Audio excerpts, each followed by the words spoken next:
empezado o cómo te involucraste en el ámbito de la música, del canto? Bueno, creo que todo inició desde mucho atrás, antes de empezar a cantar.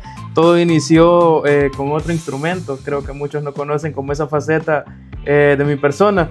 Todo empezó cuando hubo un ministerio de música. Muchos saben que soy católico, entonces un ministerio de música católica, aproximadamente cuando tenía 9 años por ahí.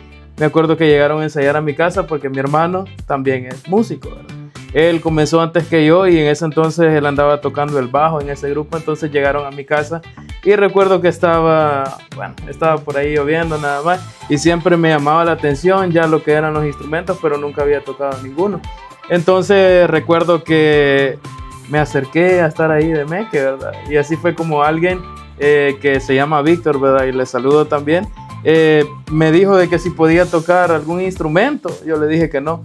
Me dijo que agarrar el güiro, ¿verdad? Un instrumento que muchos conocen, y ahí empecé a raspar, como dicen, y pues así ya empecé a aprender otros instrumentos. Me llamó la atención. Luego las congas fueron un instrumento que también me gustó y por ahí fui aprendiendo poquito a poquito instrumentos así como dicen, ¿verdad? La pasarraya, no de manera profesional, pero sí con mucho gusto por la música y sobre todo servir a Dios por medio de un instrumento. Luego, después de tanto andar en el ministerio, algunos meses y todo eso, recuerdo de que estábamos en un evento, y esto es algo también ya más religioso, ¿verdad? Sí. Estábamos en un evento, era una vigilia, y pues una persona que estaba predicando de la nada llamó que alguien pasara del ministerio para hacerle oración, ¿verdad? Curiosamente me llamó a mí, que estaba detrás de un pilar, y nunca pensé.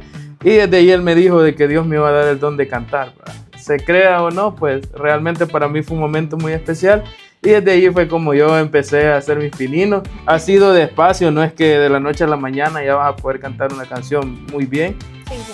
Entonces así fue como inicié. Recuerdo de que me dijeron, mira, anda a cantar una misa. Yo temblaba, así como hace unos momentos también. Temblaba, la verdad, porque tenía muchos nervios, llevaba un montón de papeles y así fue como saqué mi primera misa.